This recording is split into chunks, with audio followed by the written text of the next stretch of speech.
Hello friends, రేపు రాబోయే complete episode ఇప్పుడు వీడియోలో చూస్తారు. వీడియోలోకి వెళ్ళిపోతే రాకేష్ చాలా సీరియస్గా అక్కడ పవర్ కట్ చేయటం, అలాగే అక్కడ జనరేటర్ కూడా పనిచేయకుండా చేయటం, అవన్నీ చేశాక అక్కడికి కత్తి తీసుకొని లోపలికి వస్తాడు. అక్కి అభయ్ వాళ్ళని చూస్తాడు. అభయ్ వైపు చూస్తూ ఇలా అనుకుంటూ ఉంటాడు, రే అభయ్, మీ మీద మనస్ఫూర్తిగా పగ తీర్చుకోవాలని ఉంది. ఇప్పుడే నిన్ను చంపినా నేను చంపేయచ్చు, కానీ ఇప్పుడు నిన్ను చంపనురా అని అనుకుంటూ ఉంటాడు. ఇక నిన్ను ఇప్పుడు చంపను, తర్వాత చంపుతాను. ఏంటంటే ఇప్పుడు నీకు చిన్న గాయం చేస్తాను. నీకు చిన్న గాయం చేయటం వల్ల ఆ జెండేగాడికి శత్రువులు మళ్ళీ వచ్చారు అని అర్థమవుతుంది. అందుకే మీ కుటుంబాన్ని నాశనం చేయటానికి శత్రువులు వచ్చారని ఆ జెండేగాడు కంగారు పడాలి, నా కోసం వెతకాలి, ఇంకా వాడిని ముప్పు తిప్పలు పెట్టాలి నేను అని అనుకుంటూ ఉంటాడు. ఇక అలాగే నిన్ను కూడా కొంచెం కొంచెంగా చంపేస్తానురా, మీ ఫ్యామిలీని మొత్తం నాశనం చేస్తాను, అందుకే ఇప్పుడు మాత్రం చిన్న గాయం చేస్తాను అనుకుని రాకేష్ అలా వస్తూ ఉంటాడు. ఇక అప్పుడే ఆర్యను ఇద్దరు ఇలా మాట్లాడుకుంటూ ఉంటారు. ఇదేంటి పవర్ పోయిందేంటి అని అనుకుని మెయిన్ దగ్గర వెళ్ళి చూద్దాం పదండి అని ఆర్య ఇద్దరు కూడా మెయిన్ దగ్గరికి వచ్చి చూస్తారు. చూసేసరికి ఇక అక్కడ వైర్ కట్ అయి ఉంటుంది. అయ్యయ్యో, ఇదేంటి ఇక్కడ వైర్ కట్ అయింది అని ఆర్య అంటాడు. అలా అనేసి ఇంకా ఆ వైర్ని ఇలా ముట్టుకోబోతే అంటుంది, అబ్బా ఇప్పుడు ఆ వైర్ గొడవ ఎందుకు రండి, జనరేటర్ ఆన్ చేద్దాం కానీ పదండి అని అంటూ అంటే అప్పుడే ఆర్య సరే పద అని చెప్పేసి జనరేటర్ ఆన్ చేయటం కోసం అక్కడికి వెళ్ళిపోతాడు. జనరేటర్ ఇంకా అక్కడ వెళ్ళి చూసి ఆన్ చేయకపోతే అక్కడ ఏది ఆన్ అవ్వదు. అప్పుడే ఆర్య ఇదేంటి ఆన్ అవ్వట్లేదు అని అనుకుని ఎందుకు ఆన్ అవ్వట్లేదో ఒకసారి వెళ్ళి లోపల చూస్తాను, ఒక్క నిమిషం ఉండండి అని లోపలికి వెళ్ళిపోయి మొత్తం అంతా చెక్ చేస్తాడు. అసలు ఏం జరిగిందో తెలియట్లేదు, ఇక్కడ జనరేటర్ కూడా ఆన్ అవ్వట్లేదు అని అంటాడు ఆర్య. అలా అనేసరికి కంగారు పడుతూ ఇప్పుడు ఎలాగండి, ఫస్ట్ ఈవెంట్ మనది, ఇప్పుడు కానీ ఫెయిల్ అయ్యాము అంటే ఇక ఇక్కడ మాట వచ్చిందంటే ఇంకెప్పుడు కూడా మనకి ఈవెంట్స్ ఇవ్వరు, ఇప్పుడు ఏం చేద్దాం అని కంగారు పడుతూ అంటూ ఉంటే ఆర్య ఇలా అంటాడు, అబ్బా కాసేపు అరవకుండా ఉండండి, ఇప్పుడు ఏం చేయాలో ఆలోచిద్దాం అని అనేసరికి సరే అని చెప్పేసి ఆర్య ఇద్దరు ఆలోచిస్తూ ఉంటారు. ఇక అప్పుడే ఆర్యకి ఒక ఐడియా వస్తుంది. సరే ఇప్పుడు నేను చెప్పినట్టు మీరు చేయండి అని అంటే అప్పుడు సరే చెప్పండి అని అంటే ఆర్య ప్లాన్ చెప్తాడు. ఇక సరే అని చెప్పి అక్కడ నుంచి వెళ్ళిపోతుంది. ఇక అందరూ కూడా కరెంటు లేదని చాలా ఇబ్బంది పడుతూ అక్కడ కూర్చొని ఉంటారు. ఇక అక్కడ అన్ని లైట్స్ అన్నీ ఏర్పాటు చేస్తారు. ఇక ఓల్డ్గా ఉంటాయి కదా పాత మోడల్వి దీపాలు, అవి లాంతర్లు వెలిగించి అక్కడ అంతా రెడీ చేసి ఉంచుతారు. ఇక అప్పుడే ఆర్య ఇక మైక్లో మాట్లాడటం మొదలు పెడతాడు. అందరూ చాలా డిసప్పాయింట్లో ఉన్నట్టున్నారు, ఇక్కడ ఏంటి పవర్ లేదు, చీకట్లో కూర్చోబెట్టారు అని అనుకుంటున్నారా, ఇది జస్ట్ మీకు కొంచెం సర్ప్రైజ్ ఇద్దామని ఇలా చేశాము అని అంటూ ఆర్య మైక్లో మాట్లాడుతూ ఉంటాడు. ఇక అప్పుడే ఒక్కసారిగా లైట్స్ లేకుండా చీకట్లో ఉంటున్నారు, ఇబ్బంది పడుతున్నట్టున్నారు, కానీ మీకోసం ఒక సర్ప్రైజ్ అని అంటూ ఆ లైట్స్ ఆన్ అనేసరికి ఇక అప్పుడే లాంతర్లన్నీ వెలిగిపోతాయి. ఆ లాంతర్లు అలా అందరి ముందు ఇలా వచ్చేసరికి ఒక్కసారిగా వాళ్ళు చాలా హ్యాపీగా ఫీల్ అవుతూ నవ్వుతూ చూస్తూ ఉంటారు. అప్పుడే ఆర్య ఇలా అంటాడు, ఇక ఏంటి ఈ బగబగా లైటింగ్స్తో ఉండే ఈ లైట్స్ అన్నీ ఆఫ్ చేసి ఇలా లాంతర్లు ఓల్డ్గా లాంతర్లు పెట్టారేంటి అని అనుకుంటున్నారా, ఓల్డ్ ఈజ్ గోల్డ్ కదండి అని అంటూ ఆర్య అంటాడు. ఇక అమ్మ చేతి ముద్ద నాన్న దాచిచ్చే అని చెప్పి ఇలా స్టోరీ మొత్తం చెప్తాడు. నాన్నమ్మ గురించి నాన్న గురించి వెనకటికి కథలు ఉంటాయి కదా, అలా ఆర్య చెప్తూ ఉంటే అక్కి అభయ్ అలా డీప్గా వింటూ ఉంటారు. అప్పుడు అక్కి ఆ స్టోరీకి కనెక్ట్ అయిపోయి ఇలా అంటాడు, అన్నయ్య అంటూ ఉంటుంది, అన్నయ్య నీకు ఈ వాయిస్ వింటుంటే ఏమనిపిస్తుంది అని అనేసరికి ఇక అప్పుడే అభయ్ అంటాడు, నాకు నాన్న వాయిస్ విన్నట్టుగా అనిపిస్తుంది అని అనేసరికి జెండే ఒక్కసారిగా షాక్ అయిపోయి టెన్షన్ పడుతూ చూస్తూ ఉంటాడు. ఇక అప్పుడే ఆర్య ఇలా అంటూ ఉంటాడు, అందరికీ ఇది నచ్చిందా లేదా అంటే చాలా నచ్చింది సూపర్ అని అందరూ అంటూ ఉంటారు, ఇక అయితే పార్టీ ఎంజాయ్ చేయండి అని అంటూ ఇంకా ఆర్య అనేస్తాడు. ఆ తర్వాత ఇంకా అక్కి అభయ్ చాలా డిసప్పాయింట్ అయిపోతారు. ఆర్య వాళ్ళకి గుర్తొచ్చేసి బాధపడుతూ చూస్తూ ఉంటారు. అప్పుడు రాకేష్ ఏమో చాలా కోపంగా సీరియస్గా ఆలోచిస్తూ ఉంటాడు. ఇక్కడేమో అనుతో ఆర్య ఇలా అంటాడు, గౌరీ గారు ఇప్పుడు నేను చేసింది ఎలా ఉంది అని అంటే ఇక అప్పుడే అను చాలా గ్రేట్గా పొగుడుతూ ఉంటుంది ఆర్యని.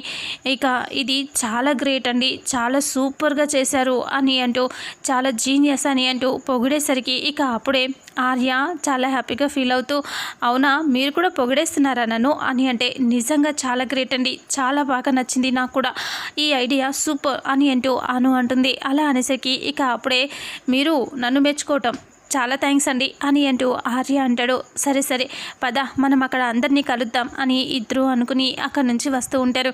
ఇక అప్పుడే నిషా ఇలా అంటూ ఉంటుంది, అక్కి ఒకసారి అబ్బాయి ఇద్దరు మాట్లాడుకొని మన నిషాని అడుగుదాం, అసలు ఆ వాయిస్ ఎవరిదో అడుగుదాం అని అంటూ ఇలా వెళ్ళబోతే జెండే అంటాడు, అక్కి అబ్బాయి ఎందుకు ఇప్పుడు ఇలాంటి లాంటి వాయిస్లు చాలామందికి ఉంటాయి, అలా అని వాళ్ళు ఎవరా అని వెళ్ళి అడుగుతారా, అలా చేయొద్దు అని అంటూ జెండే వాళ్ళని ఆపుతాడు. అను ఆర్య దగ్గరికి వద్దామనుకుంటే ఇక అప్పుడే అక్కి బాధపడుతూ ఇలా అంటుంది, అన్నయ్య నాకు చాలా బాధగా ఉంది, నేను ఫుల్ డిసప్పాయింట్ అయిపోయాను, నాకు అమ్మ నాన్న బాగా గుర్తొచ్చేస్తున్నారు, అందుకనే నేను ఇక్కడ ఉండకూడదు అనుకుంటున్నాను, వెళ్ళిపోదామా అన్నయ్య అని అంటూ ఉంటే ఇక నిషా వాళ్ళు బాధపడతారేమో అని అంటూ అనేసరికి ఇంకా అప్పుడు జెండే అంటాడు, ఏం పర్వాలేదు నేను తనతో మాట్లాడి చెప్తాను, మీ బాధని తను అర్థం చేసుకుంటుంది, పదండి అక్కి అబ్బాయి అని అంటూ జెండే అంటాడు. అలా అనేసరికి సరే అని చెప్పేసి వాళ్ళు వెళ్ళిపోతారు.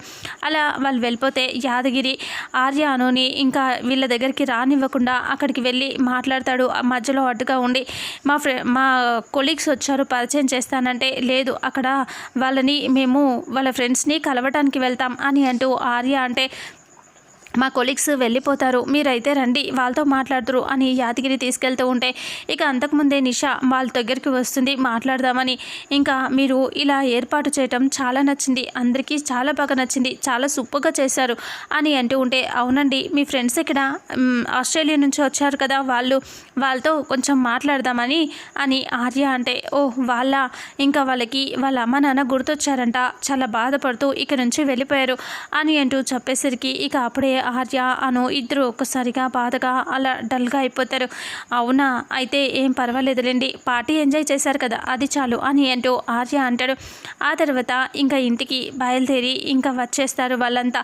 ఇక రాకేష్ ఏమో కొంచెంలో మిస్ అయిపోయింది, ఇంత పెద్ద ప్లాన్ చేశాను, ఎన్ని చేశాను, ఇవంతా వేస్ట్ అయిపోయింది అని రాకేష్ అనుకుంటూ ఉంటాడు. ఇక ఆ తర్వాత ఇంటి దగ్గరికి అను ఆర్య వచ్చేస్తారు కదా. ఇక ఆర్య అను వాళ్ళ ఇంట్లో ఎవరి ఇళ్లలోకి వాళ్ళు వెళ్ళిపోతారు. ఇక మరుసటి రోజు ఆలోచిస్తూ ఉంటారు, ఇప్పుడు ఏం చేయాలి అని అనుకుంటూ ఉంటారు. అంతలో వాళ్ళ చెల్లెలు ఇద్దరు కూడా బయటికి వస్తారు. ఇంకా అను బయట ముగ్గు వేస్తూ ఉంటుంది. ఇక రెడీ అయిపోయి వాళ్ళు బయటికి వస్తే ఆర్య తమ్ముళ్ళు ఇద్దరు పైన ఎక్సర్సైజ్ చేస్తున్నట్టుగా అలా చదువుకున్నట్టుగా కూర్చొని ఉంటారు. ఇక్కడ వీళ్ళిద్దరూ మంచిగా రెడీ అయిపోయి గుడికి వెళ్దామని, అక్క మేము గుడికి వెళ్ళొస్తాం అని అంటే, గుడికా ఇప్పుడేంటే ఇంకా కొంచెం సేపు ఆగుంటే నేను కూడా వచ్చేదాన్ని కదా అని అను అంటే, నువ్వు అక్కడికి వెళ్తే ఇంకా ఏం షరతులు పెడతావో ఏంటో అందుకని అని అనేసరికి, ఏంటే ఏమన్నావు అని అను అంటే, ఏం లేదక్క నువ్వు ఫస్ట్ టైం ఈవెంట్ సక్సెస్ అయింది కదా, అందుకనే దేవుడికి దండం పెట్టుకొని ఇంకా నిన్ను ఆశీర్వదించమని నీ తరఫున కూడా మేమే వేడుకొని వస్తాంలే, నువ్వు అక్కడికి వచ్చినా మళ్ళీ ఇంటికి వెళ్దాం అంటావక్క అందుకనే అని అనేసరికి, సరేలే మీరు వెళ్ళిరండి అని అంటూ అను అంటుంది.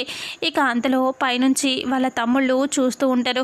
ఇక అప్పుడే, అవును ఇంతకీ ఏ గుడికి వెళ్తున్నారు అని అను అడిగేసరికి, అది మనము ఎప్పుడు వెళ్తాం కదక్క, లక్ష్మీ నరసింహ స్వామి టెంపుల్కి వెళ్తున్నాం అని అనేసరికి, ఓ ఆ గుడికా, సరే వెళ్ళిరండి అని అనేసరికి ఇక అప్పుడే, ఓ ఆ గుడికి వెళ్తున్నారా, మీ సంగతి చెప్తాను అని ఆర్య తమ్ముళ్ళు అనుకుని ఆలోచించుకుంటూ ఉంటారు. ఇక వాళ్ళు కూడా వీళ్ళు వెళ్ళిపోవడంతో గబగబా లోపలికి వెళ్ళిపోయి రెడీ అవుతూ ఉంటారు. ఇక రెడీ అయ్యి ఇద్దరు ఒకేసారి బయటికి వస్తారు బ్లాక్ షర్ట్స్ వేసుకొని.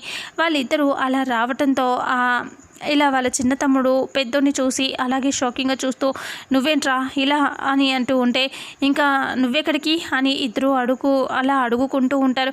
అంతలో ఆర్య లోపల నుంచి వస్తాడు. ఏంట్రా ఇప్పుడు టిఫిన్ ఏం చేద్దాం అని అనుకుంటూ ఉండగానే వాళ్ళిద్దరిని అలా చూసి, ఏంట్రా మీరిద్దరు ఎక్కడికో రెడీ అయ్యారు, ఇంకా టిఫిన్ కూడా తినలేదు కదా అని ఆర్య అంటే, ఇంకా ఇద్దరు వేరు వేరు పేర్లు చెప్తారు. ఒకరు లైబ్రరీ కని, ఇంకొకరు ఎగ్జామ్కి అప్లికేషన్ కని అలా వెళ్తున్నామని చెప్పేసరికి ఆర్య వాళ్ళిద్దరిని చూసి అలాగే షాకింగ్గా చూస్తూ ఇలా అంటాడు. అంటే మీరిద్దరూ ఒకే ప్లేస్కి వెళ్ళట్లేదా అని అడుగుతాడు. అలా అడిగేసరికి లేదన్నయ్య, నాకు లాస్ట్ డేట్ ఉంది, ఇంకా నేను అదే ఫీజు కోసం వెళ్ళాలి, అప్లికేషన్ కోసం వెళ్ళాలి అని అంటూ పెద్ద తమ్ముడు చెప్తే చిన్నోడు అంటాడు, నాకు కూడా లైబ్రరీలో లాస్ట్ డే ఉందన్నయ్య, రిజిస్ట్రేషన్ చేయించుకోవాలి, రెన్యువల్ చేయించుకోవాలి అని అనేసరికి అప్పుడే ఆర్య ఇంకా సరేలే వెళ్ళిరండి, మీరు మధ్యాహ్నం తొందరగా వచ్చేసేయండి, మీకోసం మసాలా బాగా దట్టించి చికెన్ కూర చేస్తా అని ఆర్య అనేసరికి సరే అన్నయ్య అని చెప్పి వాళ్ళిద్దరూ కూడా అక్కడ నుంచి వెళ్ళిపోతారు. వాళ్ళు వెళ్ళిపోయేసరికి ఆర్య పైనుంచి వచ్చి అను వైపు చూస్తాడు. కింద ముగ్గు వేస్తూ ఉన్న అనుతో హలో గౌరీ గారు అని అంటే చెప్పండి అని అంటూ ఉంటే ఇంకా మా తమ్ముళ్ళు చూసారా ఎంత గ్రేటో, ఒకడేమో జాబ్ కోసం అప్లికేషన్ అని, ఇంకొకడేమో లైబ్రరీకి అని ఎంచక్కా వెళ్తున్నారు, చాలా గ్రేట్ కదా మా తమ్ముళ్ళు అని అంటూ ఉంటే గ్రేట్, వీళ్ళ మొహాలు ఏ ఆడపిల్లలు ఎంబడి పట్టడానికి వెళ్తున్నారో అని అను తిట్టుకుంటూ ఉంటుంది. ఇక మీ చెల్లెలు ఎక్కడండి ఇంతకీ అంటే మా చెల్లెలు బుద్ధిగా గుడికి వెళ్ళారు అంటే గుడికి వెళ్తారు, ఎవరిని పడేయటానికి వెళ్ళారు, ఎక్కడెక్కడ తిరుగుతున్నారో అని ఆర్య అనుకుంటాడు. అలా అనుకునేసరికి ఇక అప్పుడే అను ఏమో ఇక్కడ ముగ్గేస్తూ ఉంటుంది. ఆర్య లోపలికి వెళ్ళిపోతాడు. ఇక అలా లోపలికి వెళ్ళిపోయిన తర్వాత ఆలోచన వస్తుంది. ఇంకా తను ఏదో పని చేసుకుంటూ ఉంటే అక్కడ వైర్ కటింగ్ చేయటం, ఇక్కడ జనరేటర్ పార్ట్ చేయటం అదంతా గుర్తు తెచ్చుకొని ఒక్కసారిగా ఆలోచిస్తూ ఆ పిల్లలిద్దరికీ ఏదో అపాయం ఉన్నట్టుగా అనిపిస్తుంది నాకు, అందుకనే వాళ్ళిద్దరికీ ఏ అపాయం ఉందో ఇంకా అది మనం కనిపెట్టాలి, ఈ విషయం గురించి గౌరీ గారితో మాట్లాడాలి అనుకుని కిందకి వస్తాడు. ఇక అప్పుడే అను గౌరీ గారు అని లోపలికి వస్తే ఏంటి సరాసరి ఇంట్లోకి వచ్చేయటమేనా అని అను అంటే అది కాదండి, మీతో ముఖ్యమైన విషయం మాట్లాడటానికి వచ్చాను అని ఆర్య అంటే ఏంటా విషయం అని అంటూ అను అంటే మనము అక్కడ ఈవెంట్కి వెళ్ళినప్పుడు మనం అంత బాగా డెకరేట్ చేశాక పవర్ ఆఫ్ చేశారు, అంతేకాదు ఆఫ్ చేయటం అంటే వైర్ కట్ చేశారు, అది మామూలుగా అయితే ఎవరు వాళ్ళు చేయరు, ఎవరో పగ ఉన్న వాళ్ళే చేశారు, అంతేకాదు జనరేటర్ కూడా పని చేయకుండా మొత్తం అంతా పాడు చేశారు, అంటే ఇక్కడ ఇదంతా చూస్తుంటే అక్కడ నుంచి వచ్చారని చెప్పారు కదా పిల్లలిద్దరూ, వాళ్ళకి ఏదో థ్రెట్ ఉందని నాకు అనిపిస్తుంది అని అనేసరికి అవునా అయితే అయ్యే ఉంటుంది అని అంటూ కంగారు పడుతూ ఉంటుంది అను. అప్పుడు ఆర్య ఇలా అంటాడు, మరి ఇప్పుడు ఏం చేద్దామంటే ఏం చేసినా సరే వాళ్ళకి ఈ విషయం గురించి తొందరగా తెలియాలి, ఆ పెద్ద ఆయనకి కానీ ఆ ముసలైనకి కానీ ఈ విషయం గురించి తెలిస్తే ఏదైనా హెల్ప్ అవుతుందేమో అని అంటూ ఇంకా వెంటనే యాదగిరికి ఫోన్ చేస్తాడు ఆర్య. ఇక అప్పుడే యాదగిరి చెప్పండి సార్ అని అంటూ ఉంటే యాదగిరి మీరు ఒక విషయం మీతో చెప్పాలి అని అంటే నాతో ఏం చెప్పాలి అంటే మీ వెనకాల వస్తాడు కదా పెద్ద ఆయన జెండే, ఆయన్ని తీసుకొని రండి, నేను మీకు ముఖ్యమైన విషయం చెప్తాను అని అంటే ఏదో ముఖ్యమైన విషయం అంటున్నారు, ఏమై ఉంటుంది అని అంటూ అడిగితే మీరైతే రండి అని అంటే సరే అని యాదగిరి ఫోన్ పెట్టేస్తాడు. ఇక ఆ తర్వాత అను వాళ్ళ చెల్లెళ్ళు గుడికి వచ్చేసరికి అంతకుముందే వచ్చి ఉంటాడు ఆర్య పెద్ద తమ్ముడు. అలా వచ్చి సడన్గా చూస్తాడు, వాళ్ళు వస్తున్నారు, వాళ్ళ కోసం వచ్చాను అని అనుకుంటారేమో, వెంటనే నేను ఏదో ఒకటి చేయాలి అనుకుని అక్కడ విభూది మొత్తం నీళ్లు పైనుంచి పోసుకొని విభూది రాసుకొని ఇక పొర్లు దండాలు పెడుతూ ఉంటే అప్పుడే వాళ్ళ చెల్లెలు వచ్చి చూసి అతన్ని చూసి షాక్ అయిపోతారు.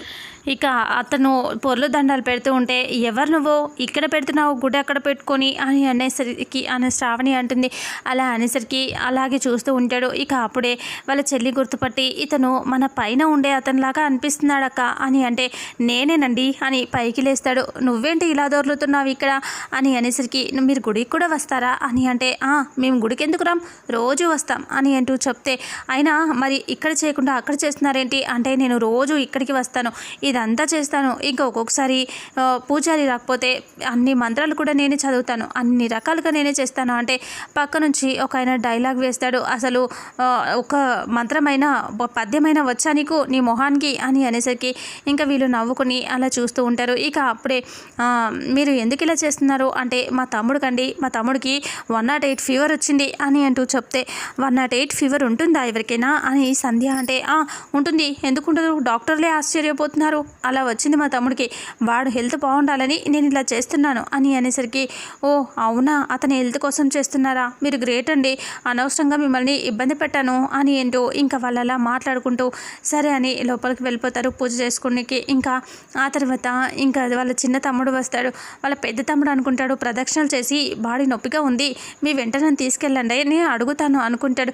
అంతలో ఆర్య చిన్న తమ్ముడు కూడా అక్కడికి వచ్చేస్తాడు. ఇక ఇంతటితో ఇంతటితో వాళ్ళ తను ఇష్టపడుతుంది కదా సంధ్య అతన్ని, తను మాత్రం గుడిలో దేవుడికి ఇలా దండం పెట్టుకుంటూ ఉంటుంది. అతనికి ఏం కాకూడదు, తొందరగా నయమవ్వాలి అనేసి దండం పెట్టుకుంటూ ఉంటుంది. ఇక అప్పుడే అతను కూడా లోపలికి ఎంటర్ అవుతూ ఉంటాడు.